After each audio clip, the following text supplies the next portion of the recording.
सरकार लाई है विद्यार्थियों के लिए डिजिटल लाइब्रेरी। बच्चों के उज्जवल भविष्य के लिए बिहार सरकार है सदा अग्रसर और तैयार। कक्षा 1 से कक्षा 12 तक की सभी पाठ्य पुस्तक पूरक सामग्री एवं वीडियो अब शिक्षा विभाग बिहार सरकार द्वारा विकसित पोर्टल पर है उपलब्ध। अध्ययन सामग्री देखने के लिए BEPCLots.bihar.gov.in पर विजिट करें अथवा एंड्रॉइड मोबाइल पर गूगल प्ले स्टोर से E-Lots ऐप डाउनलोड करें। शिक्षकों, अभिभावकों एवं बच्चों से अनुरोध है कि इस लाइब्रेरी का अधिक से अधिक लाभ उठाएं और अपनी पढ़ाई जारी रखें। हेलो बच्चों, कैसे हैं आप और कैसी चल रही है आपकी पढ़ाई? ये तो बहुत अच्छी बात है कि हम लोग प्रतिदिन सुबह 9 बजे से 10 बजे अपनी कॉपी और कलम के साथ मेरा दूरदर्शन मेरा विद्यालय कार्यक्रम देखने के लिए तैयार रहते हैं, जहां क्लास 6 से 8 की पढ़ाई होती है और साथ साथ कुछ अन्य रोचक जानकारियां भी हमें मिलती हैं। कार्यक्रम में बताई जा रही इम्पोर्टेंट पॉइंट्स को हम नोट भी करते हैं ताकि बाद में उनका रिवीजन कर सकें। और हाँ बच्चों, एक बात और, हम लोग जो भी चीज़ें मेरा दूरदर्शन मेरा विद्यालय कार्यक्रम में सीखते हैं उसका अध्ययन अपनी किताब में ज़रूर करें। इससे उन चैप्टर्स को हम पूरी तरह समझ पाएंगे। तो आज हम लोग सबसे पहले सुनेंगे बापू की पाती, जिसमें हम राष्ट्रपिता महात्मा गांधी के जीवन प्रसंग से जुड़ी बातों को सुनकर प्रेरणा पाते हैं। उसके बाद हम लोग पढ़ाई करेंगे गणित की, जिसमें सबसे पहले क्लास 6 में जिस चैप्टर का अध्ययन करेंगे उसका नाम है कोणों का मापन। उसके बाद क्लास 7 में एक व्यंजक के पद के बारे में पढ़ाई करेंगे। फिर क्लास 8 में समझेंगे लाभ और हानि चैप्टर को। तो चलिए शुरू करते हैं आज की गणित की क्लास मेरा दूरदर्शन मेरा विद्यालय के साथ। बापू की कहानी, जिसमें हम बात करेंगे महात्मा गांधी के जीवन के बारे में। पिछली बार हमने ये जाना कि बापू की शादी जल्दी हो जाने की वजह से उनकी 1 साल की पढ़ाई बिगड़ गई। बाद में उन्होंने खूब मेहनत करी, पढ़ाई में उनका मन लगने लगा, लेकिन व्यायाम करने से वो बचते थे।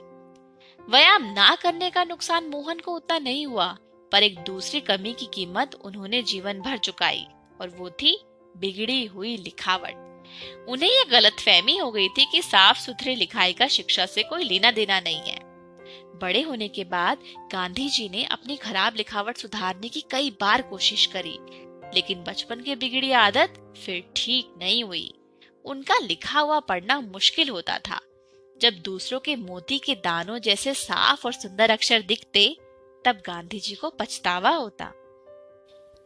वो कहते थे, खराब अक्षर अधूरी शिक्षा की निशानी मानी जानी चाहिए। हर एक नवयुवक और नवयुवती मेरे उदाहरण से सबक ले और समझे कि अच्छे अक्षर विद्या का आवश्यक अंग है। लड़कपन के 2 ही करीबी दोस्त मोहन को बात तक याद रहे। पहले ने उनका साथ इसलिए छोड़ दिया क्योंकि उनकी दोस्ती दूसरे से हो गई थी। ये दूसरा लड़का मोहन के मंझले भाई करसन दास का दोस्त था। दोनों की ही पढ़ाई में रुचि नहीं थी। दोनों बार बार फेल होकर मोहन की कक्षा में ही आ चुके थे। यह दोस्त दूर तक तेजी से दौड़ सकता था, ऊंचा कूद सकता था, लंबा भी कूद सकता था, दीवार चढ़ने में माहिर, खेल कूद में प्रवीण और सजा या पिटाई सहज ही सह लेता था। मोहन का स्वभाव एकदम उल्टा, डरपोक, शरीर से दुर्बल, ना दौड़ते बनता ना कूदते बनता। कोई डांट दे तो रो पड़ते, पिटाई सहना तो दूर की बात। दोस्त यह सब जानता था। जो कमियां हमें अपने आप में दिखती हैं, उन्हीं गुणों को हम दूसरों में खोजते हैं। मोहन अपने दोस्त से बहुत प्रभावित थे। दोनों ने स्टूडियो में जाकर के साथ में फोटो भी खिंचवाई थी। माँ, बड़े भाई और कस्तूरबाई ने मोहन को समझाने की खूब कोशिश की।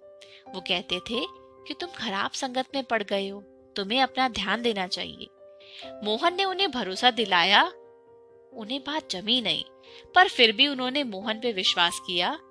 वो जो चाहते थे उसे करने दिया गया। पर सच तो ये था कि मोहन अपने दोस्त के सम्मोहन में थे, जो सम्मोहन कई साल तक चला। उनका दोस्त कहता, हमारे बहुत से अध्यापक छिपकर मांस खाते हैं और शराब भी पीते हैं, राजकोट के बहुत से नामी गिरामी लोग भी, और हमारे विद्यालय के कई छात्र भी। इसीलिए तो हम लोग कमजोर हैं, क्योंकि हम मांस नहीं खाते। अंग्रेज मांस खाते हैं, इसीलिए ताकतवर है, तभी तो उन्होंने हमें गुलाम बनाया हुआ है। अपने दोस्त की ये सब बातें सुनकर मोहन को लगने लगा था कि यही समाज सुधार है। मोहन का परिवार एकदम पक्का वैष्णव शाकाहारी था, पर उनका मझला भाई करसनदास तो पहले से ही दोस्त के प्रभाव में मांस खाने लगा था। उनका दोस्त कहता, मुझे देखो, मैं मांस खाता हूँ, तुम्हारा भाई भी खाता है, हम दोनों तुमसे ज्यादा बलवान हैं, हिम्मत वाले हैं, हमें किसी का डर नहीं लगता। मोहन भी अपने दोस्त के जैसे निडर और बलवान बनना चाहते थे। देश को आजाद तो करवाना ही था, समाज सुधार भी तो करना था। सो एक दिन दोनों चुपके से नदी किनारे वीराने में चले गए। दोस्त ही सारा सामान लेकर आया था और उसी ने मांस पकाया। मोहन ने पहले कभी मांस देखा तक नहीं था। उसके घर में किसी को ये बात पता नहीं थी। मांस का स्वाद मोहन को चमड़े जैसा लगा। उन्हें उल्टी आने लगी तो थोड़ा सा खा के छोड़ दिया। उस रात बहुत तकलीफ हुई। जैसे ही नींद आती, उनको सपने में दिखता कि पेट में एक बकरी मिमिया रही है। वो चौंक कर उठते, फिर अपने आप को समझाते कि मांस खाना जरूरी है। दोस्त आसानी से हार मानने वाला नहीं था। वो तरह तरह के पकवानों में मांस मिला देता ताकि मोहन को भा जाए। यह सरकारी डाक बंगले में होता, जहाँ के बावर्ची को उसने पटा रखा था। ये सब साल भर तक चला। कोई 5-6 बार मोहन ने चोरी छिपे मांस खाया। खर्चा हमेशा दोस्त ही उठाता था, क्योंकि मोहन के पास तो फूटी कौड़ी भी नहीं होती थी। जब ऐसी दावत खाकर मोहन घर लौटते, तब भूखी नहीं बचती, तो वो घर में झूठ बोलते। माँ पूछती कि खाना क्यों नहीं खा रहे, तो मोहन कहते भूख नहीं है, पेट में गड़बड़ है। पर वो सोचते कि मैं ऐसे घर में कब तक धोखा देता रहूंगा। घर में झूठ बोलना उन्हें खराब लगता, इसलिए मांस खाने का अभ्यास उन्होंने टाल दिया और फिर सदा ही शाकाहारी रहे। लेकिन इस दोस्त का साथ और समय चला। कस्तूरबाई के बारे में भी इस दोस्त ने मोहन के कान भरे। वे अपनी पत्नी पर बेवजह शक करने लगे। कस्तूरबाई के पास मोहन की बदसलूकी सहने के अलावा कोई चारा नहीं था। मोहन के लिए दोस्ती कई तरह से भाग्य का कारण बन चुकी थी। वे इससे तभी छूटे जब उन्होंने अपने दोस्त को कुछ ऐसी खराब हरकतें करते देखा जिससे उन्हें धक्का लगा। आज के लिए इतना ही। अगली बार हम देखेंगे कि क्या हुआ था जब महात्मा गांधी ने चोरी की थी। आज हम सीखेंगे कोणों का मापन।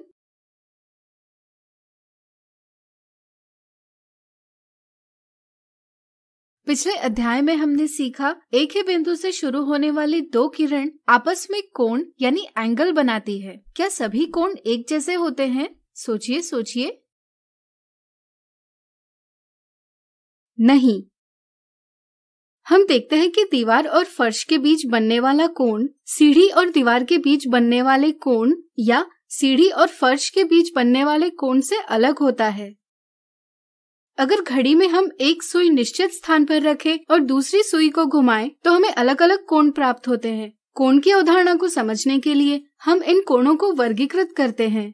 इन्हें वर्गीकृत करने के लिए हमें कोण कैसे नापते हैं, यह ज्ञात होना जरूरी है। तो चलिए पहले हम जानेंगे कोणों का मापन। आपने अपने ज्यामिति बॉक्स में यह वस्तु जरूर देखी होगी। क्या बता सकते हैं इसे क्या कहते हैं एवं इसका उपयोग क्या है? सोचिए सोचिए। चलिए हम बताते हैं। इसे हम चांदा यानी प्रोट्रैक्टर कहते हैं। इसका उपयोग हम कोण को मापने के लिए करते हैं। इसके वक्रीय किनारे यानी एज को 180 बराबर भागों में विभाजित किया हुआ होता है, जहाँ प्रत्येक भाग 1 अंश यानी डिग्री कहलाता है। मापन है तो इस पर बाईं और दाईं दोनों ओर से 0 से 180 तक चिन्ह अंकित किए होते हैं। जैसे हम लंबाई को मीटर में, वजन को किलोग्राम में मापते हैं, ठीक इसी प्रकार हम कोण को अंश यानी डिग्री में मापते हैं, जिसे इस चिन्ह से दर्शाया जाता है। जैसे इस कोण का माप 90 अंश है, जिसे हम 90 डिग्री इस प्रकार व्यक्त करते हैं। चांदे के उपयोग से हम 0 डिग्री से लेकर 180 डिग्री तक का माप ले सकते हैं। तो चलिए जानते हैं किसी कोण का माप कैसे ज्ञात किया जाता है। यहाँ देखिए, यहाँ किरण QP और किरण QR एक ही उभयनिष्ठ प्रारंभिक बिंदु Q से निकलते हुए कोण PQR बना रही है। यहाँ बिंदु Q कोण PQR का शीर्ष यानी वर्टेक्स है। इसी तरह किरण PQ और किरण QR कोण PQR की भुजाएं। चलिए इस कोण का माप ज्ञात करें। सबसे पहले हम चांदे को इस प्रकार रखेंगे कि इसके सीधे किनारे का मध्य बिंदु कोण के शीर्ष Q पर आए। चांदे को हम इस प्रकार समायोजित यानी एडजस्ट करेंगे कि सीधे किनारे पर दर्शाई गई रेखा कोण के किसी एक भुजा को पूरा ढक ले। यहाँ हम इसे भुजा PQ पर व्यवस्थित करेंगे। भुजा PQ दर्शाती है 0 डिग्री कोण, इसलिए हम चांदे पर दर्शाई उस स्केल को पढ़ेंगे जिस पर PQ 0 डिग्री से व्यक्त होती है। इसी स्केल पर आगे बढ़ते हुए हम देखेंगे कि कोण की दूसरी भुजा कौन से चिन्ह को दर्शा रही है। जैसे यहाँ भुजा QR 45 की रेखा को ढक रही है, यानी कि यह 45 डिग्री को दर्शा रही है। इससे अब हम कह सकते हैं कि कोण PQR का माप है 45 डिग्री। गणित में इसे हम लिखते हैं कोण PQR बराबर 45 डिग्री। आज हमने सीखा कोणों का मापन। अब हमें कोण का माप लेना आ गया है, तो अब हम इसके उपयोग से कोण के विभिन्न प्रकार समझेंगे। यहाँ एक घड़ी दर्शाई गई है जिसमें एक सुई 12 पर है और दूसरी सुई 3 पर है। अगर हम इन दोनों सुइयों में कोण का माप लेंगे तो हमें 90 डिग्री का कोण प्राप्त होता है। अगर किसी कोण का माप 90 डिग्री होगा तो इसे हम एक समकोण यानी राइट एंगल कहते हैं। अगर आप दिशाओं के बारे में ठीक रूप से जानते होंगे तो आपको यह समझना कठिन नहीं कि पूर्व और उत्तर दिशा एक दूसरे से 90 डिग्री का कोण यानी समकोण बनाती है। इसी प्रकार उत्तर और पश्चिम, पश्चिम और दक्षिण, दक्षिण और पूर्व इत्यादि दिशाएं भी एक दूसरे से 90 डिग्री का कोण यानी समकोण बनाती है। किसी एक आयत यानी रेक्टेंगल के सभी कोणों का माप ज्ञात कीजिए। क्या आयत के सभी कोण समकोण होते हैं? स्वयं पता करने की कोशिश कीजिए। अब मान लीजिए हम 12 पर स्थित सुई को सरकाते हुए 1 पर ले जाते हैं, तो अब एक सुई 3 पर है और दूसरी 1 पर है। सोचिए क्या दोनों सुइयों में बनने वाला कोण समकोण है? बिल्कुल सही, यह कोण समकोण से छोटा है। अगर किसी कोण का माप 90 डिग्री से छोटा हो तो वह कोण समकोण से छोटा होता है। ऐसे कोण को हम न्यून कोण यानी एक्यूट एंगल कहते हैं। उदाहरण के तौर पर केक के इस टुकड़े में यहाँ न्यून कोण बन रहा है। इसी तरह आप न्यून कोण दर्शाई गई स्थितियों में भी देख सकते हैं। अब आप स्वयं ज्ञात करने की कोशिश कीजिए कि जब आप किसी पेड़ के उच्चतम भाग या इमारत की छत को देखते हैं तो आप कौन सा कोण बनाते हैं। अब यहाँ देखिए, यहाँ घड़ी की दोनों सुइयां एक दूसरे से विपरीत दिशाओं में हैं। यहाँ हम कह सकते हैं कि घड़ी की दोनों सुइयां एक रेखा में हैं। ऐसी स्थिति में अगर हम दोनों सुइयों में कोण का माप लेंगे तो हमें माप प्राप्त होगा 180 डिग्री। ऐसे कोण को हम एक ऋजु कोण यानी स्ट्रेट एंगल कहते हैं। क्या हम ऋजु कोण और समकोण में कोई संबंध प्रस्थापित कर सकते हैं? प्रयास कीजिए। आपने बिल्कुल सही सोचा। एक ऋजु कोण समकोण के 2 गुना होता है। हम ऋजु कोण कई स्थितियों में देखते हैं। इनमें से कुछ स्थितियां इस प्रकार है। अब यहाँ देखिए, यहाँ घड़ी की सुइयां समकोण से अधिक लेकिन ऋजु कोण से छोटा कोण बना रही है। ऐसे कोण को हम अधिक कोण यानी ऑब्ट्यूस एंगल कहते हैं। अधिक कोण के कुछ और उदाहरण इस प्रकार है। वीडियो रोककर इन पर विचार करें। अब मान लीजिए घड़ी की दोनों सुइयां एक स्थान पर है। इनमें से एक सुई हम उसी स्थान पर रखकर दूसरी सुई को घुमाते हुए अगर हम एक पूर्ण चक्कर लगाते हैं तो एक पूरा चक्कर एक घूर्णन यानी रिवॉल्यूशन कहलाता है। एक घूर्णन का कोण एक संपूर्ण कोण यानी कंप्लीट एंगल कहलाता है। यहाँ हम देख सकते हैं कि एक पूरा चक्कर लगाने के लिए सुई 12 से 6 पर आती है, यानी कि 180 डिग्री का कोण बनाती है। इसी प्रकार वो फिर से 6 से 12 पर आती है, यानी कि फिर से 180 डिग्री का कोण बनाती है। इसलिए हम कह सकते हैं कि एक पूर्ण घूर्णन के दौरान 180 डिग्री धन 180 डिग्री बराबर 360 डिग्री का कोण बनता है। इसलिए हम कह सकते हैं कि एक संपूर्ण कोण का माप 360 डिग्री होता है। इसी कारण से हम कहते हैं कि एक वृत्त 360 डिग्री कोण दर्शाता है। अगर एक वृत्त 360 डिग्री कोण दर्शाता है तो ज्ञात कीजिए आधा वृत्त और आधे से आधा वृत्त कौन से कोण व्यक्त करते हैं। इसे प्राप्त करने का प्रयास कीजिए। अब अगर हम यहाँ देखेंगे तो यहाँ दर्शाया गया कोण एक ऋजु कोण से बड़ा है लेकिन एक संपूर्ण कोण से छोटा है। ऐसे कोण को हम एक प्रतिवर्ती कोण यानी रिफ्लेक्स एंगल कहते हैं। प्रतिवर्ती कोण की कुछ स्थितियां इस प्रकार है। तो अब आपको कोण के विभिन्न प्रकार ठीक से समझ गए होंगे। इसी के साथ अब हम कोण से जुड़ी एक और अवधारणा को समझेंगे। मान लीजिए दो रेखाएं एक दूसरी को 90 डिग्री कोण में प्रतिच्छेद करती है। ऐसी रेखाएं एक दूसरे की लंब रेखाएं यानी परपेंडिकुलर लाइंस कहलाती है। इसे हम इस प्रकार लिखते हैं और पढ़ते हैं, रेखा AB रेखा PQ पर लंब है। इसके कुछ उदाहरण इस प्रकार है। मान लीजिए एक रेखाखंड यानी लाइन सेगमेंट AB रेखाखंड PQ पर लंब तो है, साथ ही साथ यह रेखाखंड PQ को दो बराबर भागों में भी विभाजित कर रहा है। ऐसी स्थिति को हम कहते हैं कि रेखाखंड AB रेखाखंड PQ का लंब समद्विय भाजक यानी परपेंडिकुलर बाइसेक्टर है। इस प्रकार आज हमने सीखा ज्यामिति से संबंधित निम्नलिखित अवधारणाएं। साधारण गलती 1, कुछ बच्चों की यह समझ होती है कि कोण का माप उसकी भुजाओं की लंबाइयों पर निर्भर करता है। जैसे यहाँ 2 कोण दर्शाए हैं। अगर बच्चों को पूछा जाए कि इनमें से बड़ा कोण कौन सा है तो वे जवाब देते हैं कोण PQR, क्योंकि इसकी भुजाएं बड़ी है। लेकिन यह एक गलत समझ है। अगर हम दोनों कोणों को एक के ऊपर एक व्यवस्थित करेंगे तो हमें ज्ञात होगा कि दोनों कोणों का माप बराबर है। या फिर हम चांदे के उपयोग से दोनों कोणों का माप लेकर भी पता कर सकते हैं कि दोनों कोण समान हैं। इसलिए ध्यान रहे, कोणों की तुलना कोणों के माप के आधार पर की जाती है, न कि भुजाओं की लंबाइयों के आधार पर।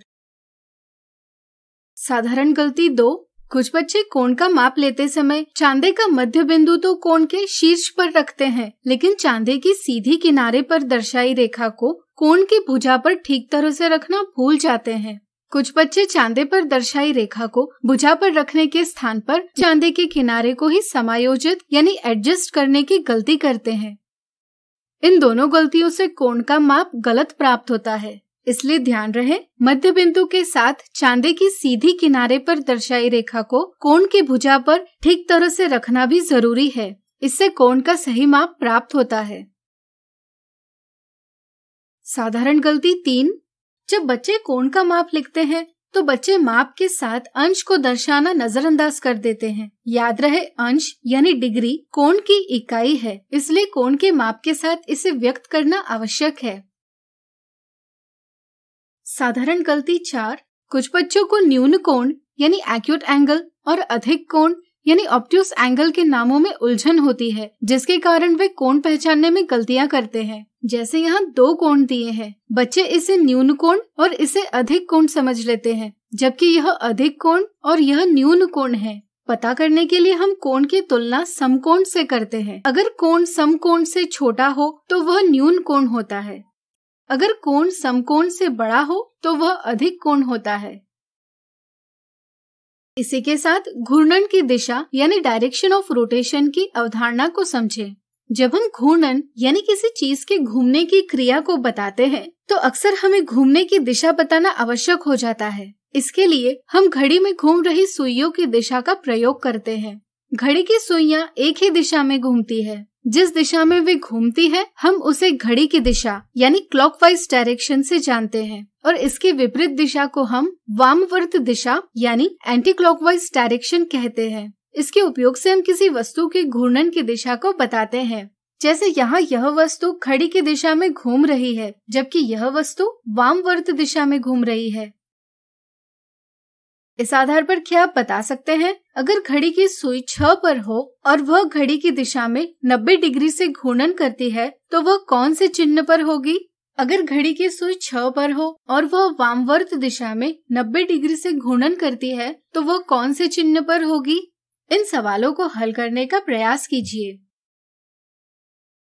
तो आज हमने देखी ज्यामिति की निम्नलिखित अवधारणाओं से संबंधित साधारण गलतियां और घूर्णन की दिशा की अवधारणा।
समान व असमान पद। इस वीडियो से हम सीखेंगे समान व असमान पद यानी लाइक एंड अनलाइक टर्म्स क्या होते हैं। बच्चों, अभी तक हमने व्यंजक के पदों यानी टर्म्स ऑफ एन एक्सप्रेशन के बारे में पढ़ा है। आइए इसे पेड़ आरेख यानी ट्री डायग्राम के माध्यम से दोहराते हैं।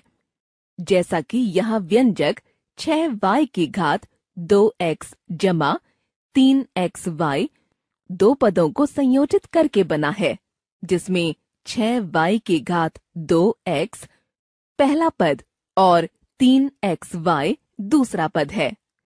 व्यंजक 6y की घात 2x जमा 3xy में 6y की घात 2x के गुणनखंड 6y y x है और 3xy के गुणनखंड 3xy है।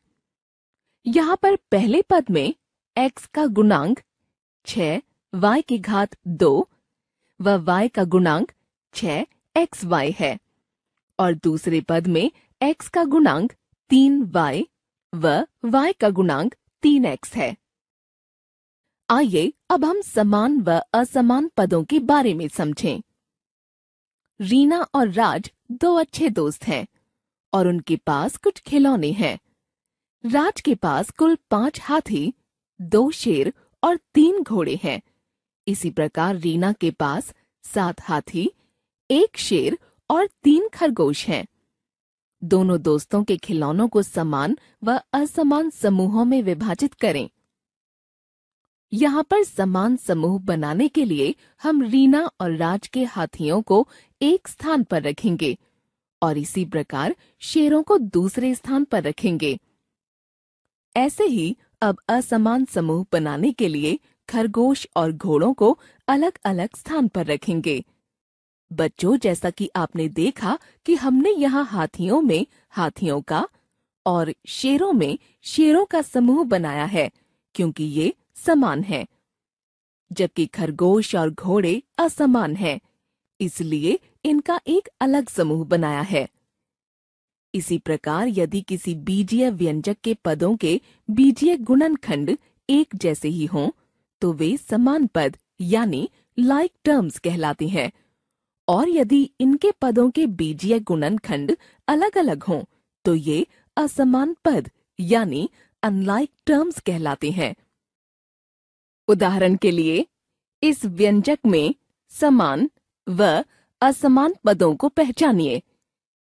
5x की घात 2 घटा 3y की घात 2 z घटा 7x की घात 2 जमा 5xy जमा 4y की घात 2 z घटा 2xy जमा 2ab।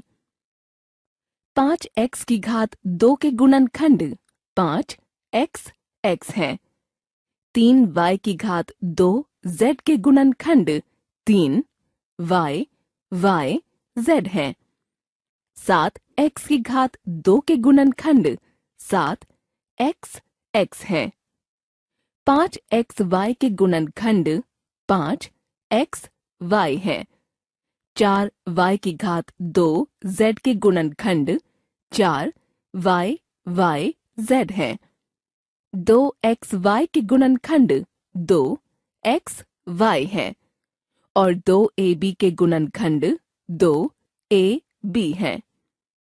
तो आप देख सकते हैं कि यहाँ पद 5x की घात 2 व 7x की घात 2 के बीजीय गुणनखंड xx और 3y की घात 2 z व 4y की घात 2 z के बीजीय गुणनखंड y y z और 5xy व 2xy के बीजीय गुणनखंड x y एक जैसे हैं, इसलिए इन्हें समान पद कहेंगे और 2ab के बीजीय गुणनखंड ab अलग हैं, इसलिए इसे असमान पद कहेंगे। बच्चों, इस वीडियो की मदद से आपको समान व असमान पदों का ज्ञान हो गया होगा। अगले वीडियो में हम कुछ उदाहरणों से इसे और अच्छे से जानेंगे। समान व असमान पदों के उदाहरण। आइए समान व असमान पदों यानी लाइक एंड अनलाइक टर्म्स को उदाहरण के माध्यम से समझते हैं। उदाहरण 1। राम और श्याम दोनों बचपन के मित्र हैं। आज उन दोनों की माताओं ने उन्हें कुछ ताजी सब्जियां लेने के लिए भेजा। आइए देखें उन दोनों ने बाजार से क्या-क्या खरीदा। राम ने बाजार से 3 किलो आलू, 7 किलो प्याज, 8 किलो टमाटर खरीदे और श्याम ने 4 किलो आलू, 2 किलो टमाटर और 3 किलो भिंडी खरीदी। अरे ये क्या राम, मैं तो थैला लाना ही भूल गया। इतना सारा सामान अब मैं कहाँ रखूं? श्याम ने राम से परेशान होकर बोला। इस पर राम ने कहा, तुम मेरे थैले में अपनी सब्जियां रख लो। तो बच्चों, क्या आप बता सकते हैं कि थैले में कौन कौन सी सब्जियां एक जैसी हैं और कौन सी अलग अलग हैं? यहाँ आलू को ए से, प्याज को पी से, टमाटर को टी से और भिंडी को बी से दर्शाएं। आइए पहले हम समान वस्तुओं का समूह बनाते हैं। थैले में आलूओं का समूह बराबर 3a 4a, टमाटरों का समूह बराबर 8t 2t। इसी प्रकार असमान वस्तुओं का समूह बनाते हैं। प्याजों का समूह बराबर 7p, भिंडियों का समूह बराबर 3b। तो यहाँ हमने देखा कि आलू और टमाटरों के समान समूह हैं, जबकि प्याज और भिंडियों के असमान समूह हैं। उदाहरण 2। निम्न प्रश्न में देखिए और तय कीजिए कि ये समान पद होंगे या असमान पद। 6xz और 6x की घात 2 z की घात 2। अगर इन दोनों पदों के गुणनखंड करके देखें तो पाएंगे पद 6xz के गुणनखंड 6x और z है। इसी प्रकार पद 6x की घात 2 z की घात 2 के गुणनखंड 6x x z और z हैं। यहाँ पर दोनों पदों के बीजीय गुणनखंड अलग अलग हैं। इसीलिए बच्चों ये दोनों पद असमान पद यानी अनलाइक टर्म्स हैं। इन उदाहरणों से हमने समान व असमान पदों के बारे में सीखा। इसी के साथ हमने यह भी सीखा कि इनमें अंतर कैसे करते हैं। अगली वीडियो में इनसे जुड़ी कुछ मिथ्या धारणाओं को जानेंगे और उन्हें दूर करेंगे। समान व असमान पद, मिथ्या धारणाएं। आज हम देखेंगे समान व असमान पदों से संबंधित मिथ्या धारणाएं यानी misconceptions of like and unlike terms। हमने कुछ उदाहरणों के माध्यम से समान यानी like terms व असमान पद यानी unlike terms के बारे में जाना। आइए अब देखें समान व असमान पद के सवालों को हल करने पर क्या गलतियां होती हैं। निम्नलिखित में समान पदों की पहचान करें। 20xy 10y की घात 3 20zx। कई बार यह समझ लिया जाता है कि यदि दो पदों के गुणांक कोएफिशिएंट समान हैं तो वे पद भी समान होंगे, परंतु ऐसा नहीं है। यह एक मिथ्या धारणा है। वे पद जिनके चर समान हों, ना कि उनके गुणांक समान पद कहलाते हैं। दिए गए पदों में 20xy और 20zx के गुणांक तो समान हैं, पर इनके चर अलग अलग हैं, अतः ये असमान पद होंगे। अब अगर इन्हें ध्यानपूर्वक देखा जाए तो तीनों पदों के चर अलग अलग हैं, इसीलिए ये सभी असमान पद हैं। आइए अब एक अन्य मिथ्या धारणा के बारे में जानें। निम्नलिखित में असमान पदों की पहचान करें। 7ab की घात 2 c, 15b की घात 2 ac, 3cab की घात 2। दिए गए पदों में 7ab की घात 2 c के गुणनखंड 7ab b c हैं। 15b की घात 2 ac के गुणनखंड 15b b a c हैं और 3cab की घात 2 के गुणनखंड 3c a b b हैं। यहाँ पर देखने योग्य बात यह है कि तीनों पदों के चर a b c ही हैं, लेकिन इनका क्रम अलग अलग है, अर्थात ये पदों में आगे पीछे लिखे हैं। जैसा कि हम जानते हैं कि जिन पदों के चर समान होते हैं वे समान पद कहलाते हैं।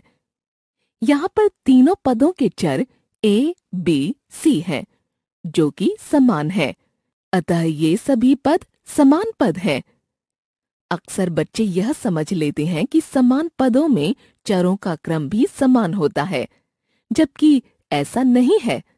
यदि दो पदों में चर तो समान हैं, किंतु उनका क्रम समान नहीं है, तो भी वे समान पद ही कहलाएंगे। आज हमने देखा समान व असमान पदों से संबंधित मिथ्या धारणाएं। आशा करते हैं कि इस वीडियो से आपकी कई मिथ्या धारणाएं दूर हुई होंगी और समान तथा असमान पदों की अच्छी समझ बन गई होगी।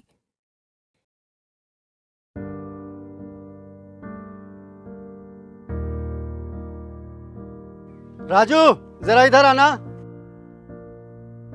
चाचा प्रणाम। प्रणाम। ये बताओ कि स्कूल से ड्रेस का पैसा मिला कि नहीं? मिल गया, पिछले हफ्ता मिल गया। और छात्रवृत्ति? चाचा वो तो अब खाता में ही चला आता है। अरे वाह, ये सब तो इसको खूब पता है।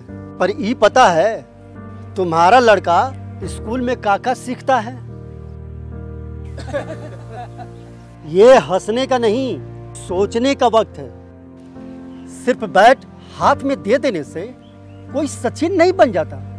उसी तरह ड्रेस सिलवाकर पहनाकर स्कूल भेज देने से पिंटू होनहार नहीं बन जाएगा। अब जरूरत है कि माता पिता बच्चे स्कूल में क्या सीख रहे हैं उस पर ध्यान दें। तभी वक्त के साथ ये भी आगे बढ़ेंगे और हम भी। चाचा, हम तैयार हैं। क्या आप तैयार हैं? आइए हम मिलकर अपने बच्चों के भविष्य को एक नई उड़ान दें। आज हम सीखेंगे लाभ और हानि।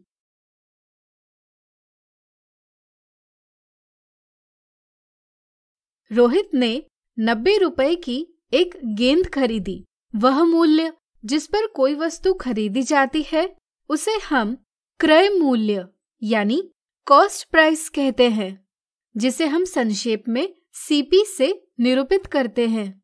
इस तरह से यहाँ रोहित के लिए क्रय मूल्य हुआ 90 रुपए।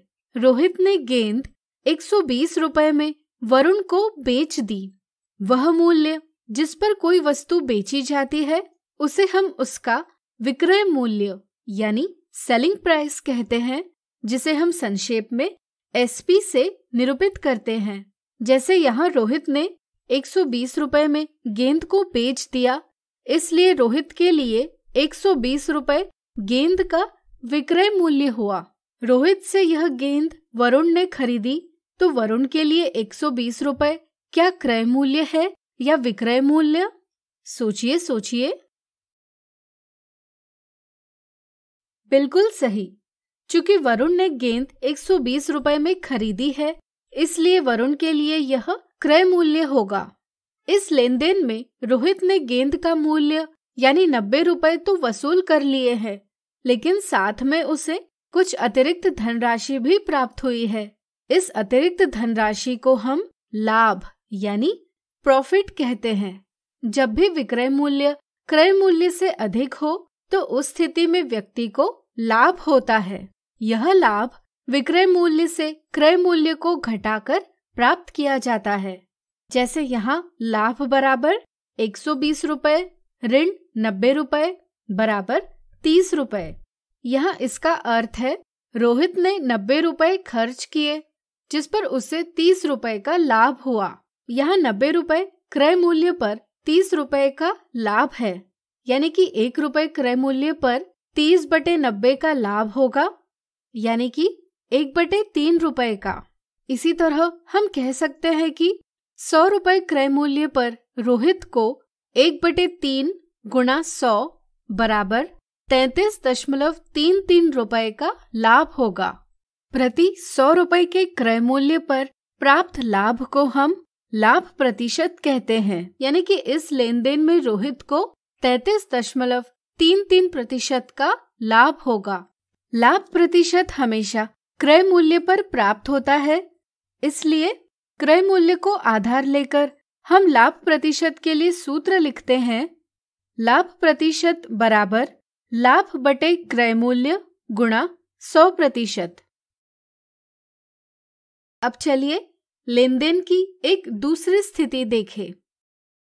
मान लीजिए रोहित ने 90 रुपए में वस्तु खरीद तो ली, लेकिन कुछ कारणवश उसे वह वस्तु 54 रुपए में बेचनी पड़ी। इस तरह से यहाँ क्रय मूल्य है 90 रुपए और विक्रय मूल्य है 54 रुपए। अब जरा सोचिए, क्या इस स्थिति में रोहित को लाभ होगा? सोचिए सोचिए। बिल्कुल नहीं, चूंकि इस लेन देन में वस्तु का क्रय मूल्य भी पूरी तरह से वसूल नहीं हुआ है, इसलिए यहाँ रोहित को लाभ नहीं होगा बल्कि हानि यानी लॉस होगी। जब विक्रय मूल्य क्रय मूल्य से कम हो तो उस लेन देन में हानि होती है। यह हानि क्रय मूल्य से विक्रय मूल्य को घटाकर प्राप्त की जाती है। अब जरा सोचिए, हम हानि प्रतिशत कैसे प्राप्त कर सकते हैं? सोचिए सोचिए।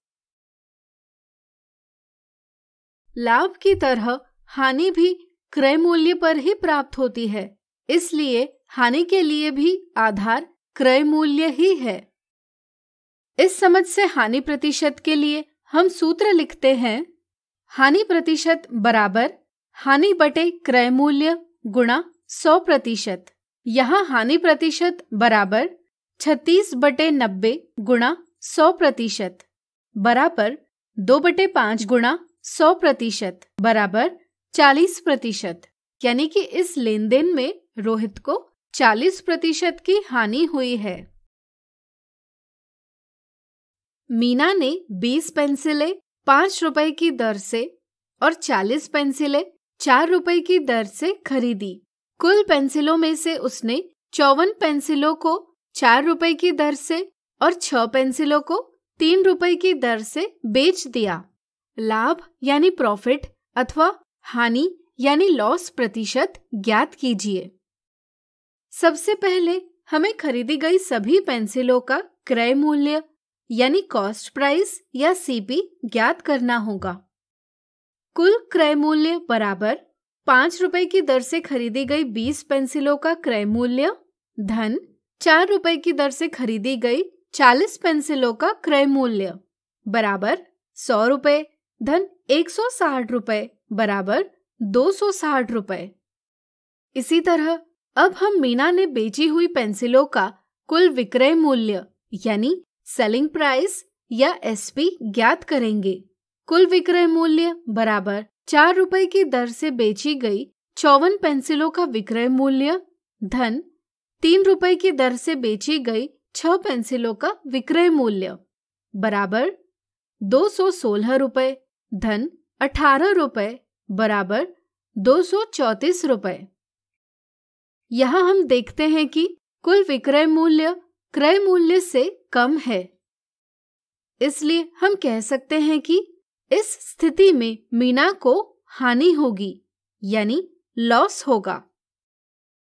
चूंकि हानि बराबर क्रय मूल्य ऋण विक्रय मूल्य बराबर 260 रुपए ऋण 234 रुपए बराबर 26 रुपए। चूंकि हानि प्रतिशत बराबर हानि बटे क्रय मूल्य गुणा 100% बराबर 26/260 गुणा 100% बराबर 10%। यानी मीना को 10% की हानि हुई है। अगला उदाहरण, एक दुकानदार ने एक घड़ी 1225 रुपए में बेची जिस पर उसे 15% का लाभ हुआ। ज्ञात कीजिए घड़ी का क्रय मूल्य क्या होगा। वीडियो रोककर आप इसका जवाब पता करने का प्रयास कीजिए। अब चलिए हम बताते हैं।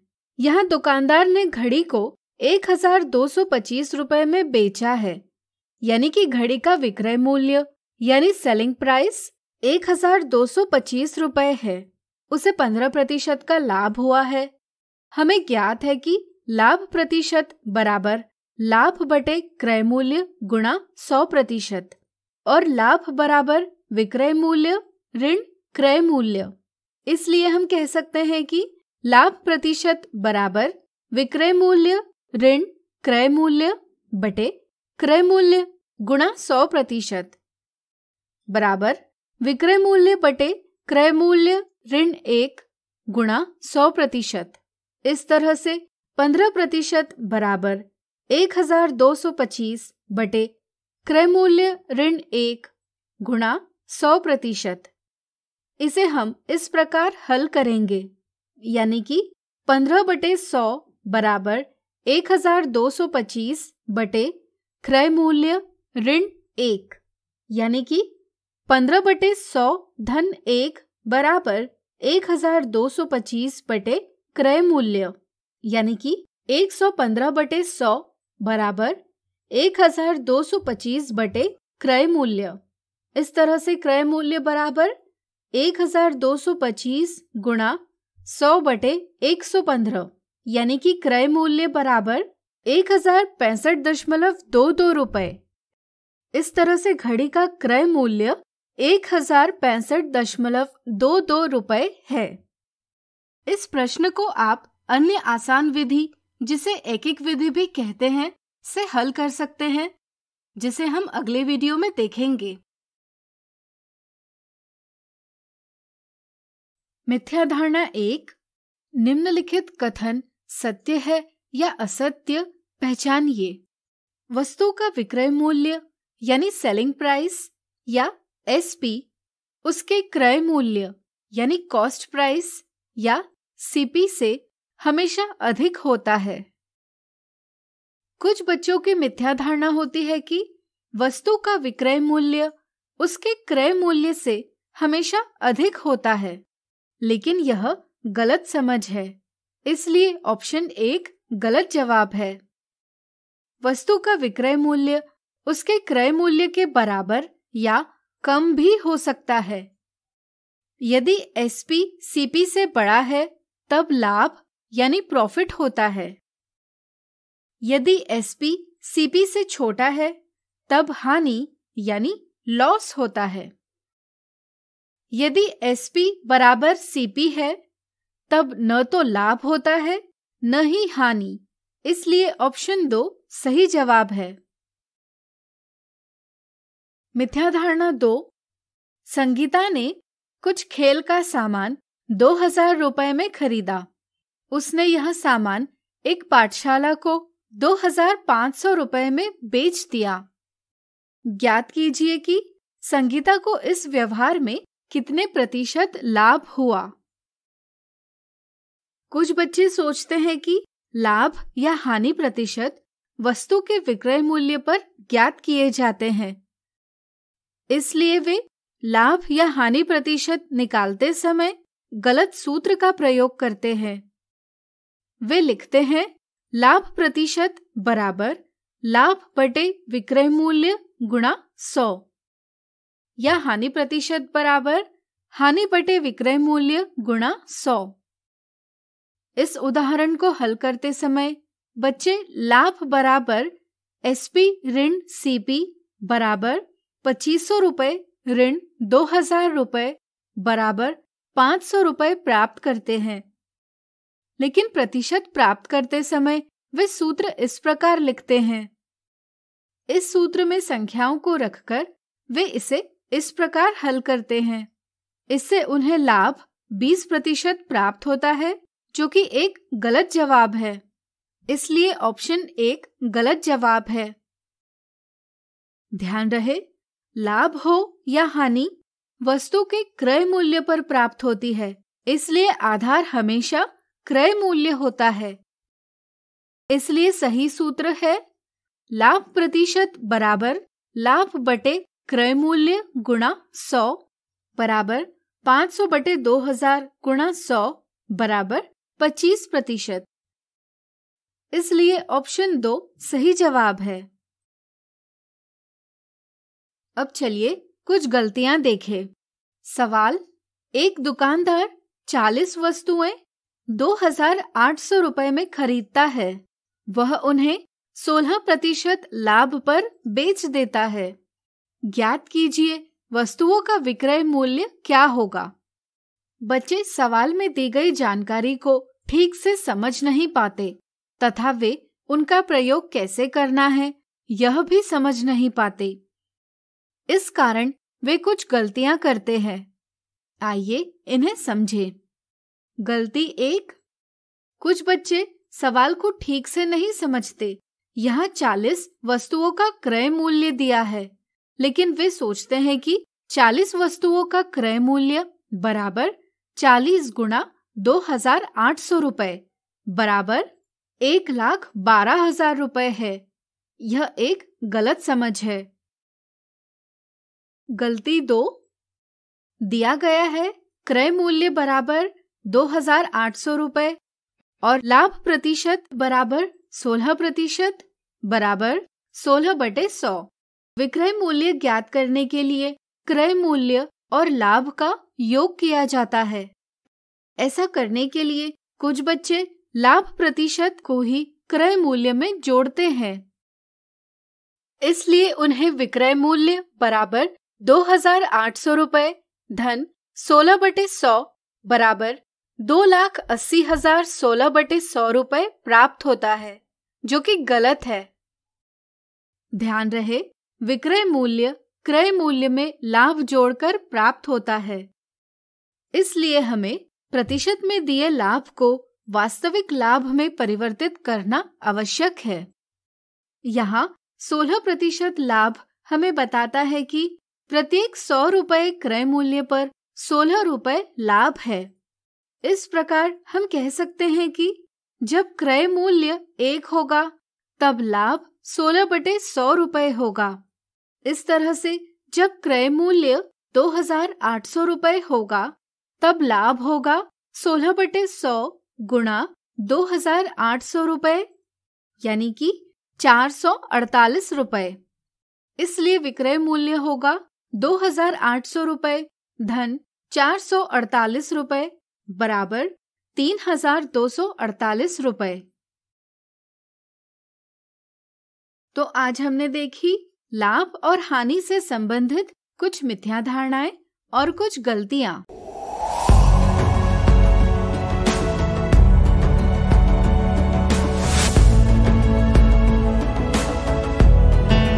नमस्कार।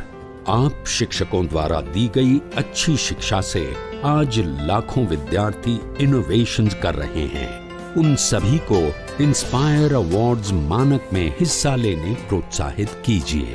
करना है इतना कि आपके विद्यालय के 6ठी से 10वीं कक्षा के छात्र और छात्राएं साइंस और टेक्नोलॉजी पर आधारित अपने इनोवेटिव आइडियाज आपके पास जमा करें ताकि वो DST और NIF द्वारा आयोजित इंस्पायर अवार्ड्स मानक प्रतियोगिता में हिस्सा ले सकें। 1 लाख छात्रों को 10-10 हजार रुपए मिलेंगे अपने आइडियाज को प्रोटोटाइप्स बनाने के लिए। फिर छात्र डिस्ट्रिक्ट, स्टेट और नेशनल लेवल पर अपने इनोवेशंस को दिखाएंगे। फिर प्राइजेस और सम्मान पाएंगे। तो आज ही अपने स्टूडेंट्स को हिस्सा दिलवाएं इंस्पायर अवार्ड्स मानक में। तो आशा करती हूँ बच्चों आज के एपिसोड में आपने जरूर कुछ नया सीखा होगा। तो घर पर रहें, पढ़ते रहें, बढ़ते रहें। मिलते हैं अगले एपिसोड में। बाय बाय बच्चों।